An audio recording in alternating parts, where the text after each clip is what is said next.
কবর আখিরাতের প্রথম মঞ্জিল।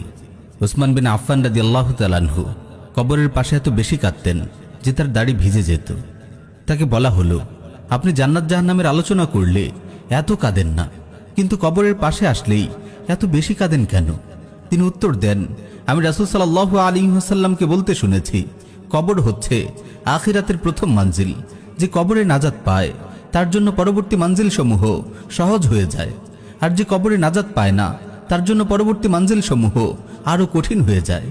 আমি তাকে আরো বলতে শুনেছি, আমি কবরের চেয়ে ভীতিকর কোনো দৃশ্য দেখিনি। প্রিয় ভাই ও বোন, কবর প্রতিনিয়ত ডাকছে আমাদের।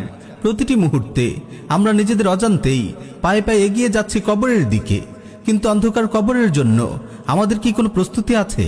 সুনানে তিরমিজিতে এসেছে, সাইয়্যিদুনা আবু সাঈদ খুদরি রাদিয়াল্লাহু তাআলা আনহু বলেন, একদিন রাসূল সাল্লাল্লাহু আলাইহি ওয়াসাল্লাম জানাজার নামাজে এসে দেখলেন কিছু লোক হাসাহাসি করছে। তিনি বললেন, হে লোকেরা, তোমরা যদি জীবনের স্বাদ বিনষ্টকারী মৃত্যুকে বেশি মনে করতে তবে তোমরা এইভাবে হাসাহাসি করতে না। তোমরা জীবনের স্বাদ বিনষ্টকারী মৃত্যুকে খুব বেশি স্মরণ করো, কেননা কবর প্রতিদিন দুনিয়াবাসীকে সম্বোধন করে বলতে থাকে, আমি অপরিচিত ঘর, আমি একাকিত্বের ঘর, আমি মাটির ঘর, আমি পোকামাকড়ের ঘর। যখন কোনো মুমিন বান্দাকে দাফন করা হয় তখন কবর তাকে বলে, স্বাগতম তোমাকে। আমার পিঠের উপর যত মানুষ চলাফেরা করে তাদের মধ্যে তুমিই ছিলে আমার সবচেয়ে বেশি প্রিয়। আজ যখন তুমি আমার তত্ত্বাবধানে এসেছো এবং তুমি আমারই হয়ে গেছো, তোমার সঙ্গে আমি কেমন সৌজন্যমূলক আচরণ করি তা অচিরেই তুমি দেখতে পাবে।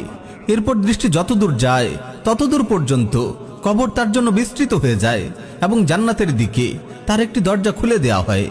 আর যখন কোনো কাফির বদকার বান্দাকে দাফন করা হয় তখন কবর তাকে বলে, আমার পিঠের উপর যারা বিচরণ করে তাদের মাঝে তুমিই ছিলে আমার কাছে সবচেয়ে বেশি ঘৃণ্য। আজ যখন তুমি আমার কবজায় এসেছো, আমার কাছে চলে এসেছো, তোমার সঙ্গে আমি কেমন আচরণ করি তা অচিরেই দেখতে পাবে। এই বলে কবর তাকে চাপ দেয়, এতে করে তার পাঁজরের হাড়গুলো একটি আরেকটির মধ্যে ঢুকে যায়।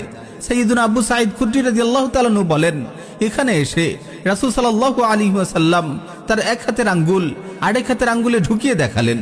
এরপর বললেন, তার জন্য ৭০টি বিরাট বিরাট সাপ নিযুক্ত করে দেয়া হয়। এর একটিও যদি দুনিয়ায় নিঃশ্বাস ফেলে তবে দুনিয়া যতদিন বাকি থাকবে ততদিন পর্যন্ত আর তাতে কিছুই উৎপন্ন হবে না। কিয়ামতের দিন পর্যন্ত এই সাপগুলো তাকে দংশন করতে থাকবে। প্রিয় ভাই ও বোন, একটু খেয়াল করে দেখুন না, আমাদের চারপাশের কত মানুষ আমাদের চোখের সামনেই হারিয়ে গেছে। তারা বিরাট বিরাট বাড়ি নির্মাণ করেছিল, অঢেল সম্পদ সঞ্চয় করেছিল, ফুল ফলে ভরা বাগান করেছিল। এসব নিয়ে তারা প্রবঞ্চনার শিকার হয়েছিল। টাকা ও ক্ষমতার জোরে তারা কাউকেই পরোয়া করেনি। কিন্তু আজ তারা কোথায়? তারা আজ অন্ধকার মাটির গর্তে পোকামাকড়ের খাদ্য। আমাদের সালাফগণ সবসময় কবরের কথা ভাবতেন, কারণ কবরের স্মরণ আমাদেরকে আখিরাতের কথা মনে করিয়ে দেয়, আল্লাহর সামনে দাঁড়ানোর কথা স্মরণ করিয়ে দেয়। সুফিয়ান সাওরী রাহিমাহুল্লাহ বলেন, যে ব্যক্তি অধিক হাড়ে কবরের কথা স্মরণ করে কবর তার জন্য জান্নাতের বাগান হবে, আর যে কবরের স্মরণ থেকে উদাসীন থাকে কবর তার জন্য জাহান্নামের গর্ত হবে।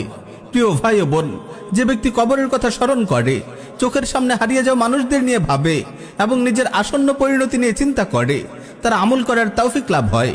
সে যখন কল্পনা করে তার সুগঠিত কোমল শরীর একদিন কবরের অন্ধকার গর্তে নিক্ষিপ্ত হবে, তার শরীরে পচন ধরবে, তার অঙ্গ প্রত্যঙ্গের জোড়াগুলো খুলে যাবে, তখন সে অন্যের মৃত্যু দেখে নিজের মৃত্যু নিয়েই বেশি চিন্তা করবে। কবরের স্মরণ তার জীবনকে আখিরাতমুখী করে দেবে। আল্লাহ তাআলা আমাদের সবাইকে বেশি বেশি করে কবরের কথা স্মরণ করার তৌফিক দিন। আমিন ইয়া রাব্বাল আলামিন।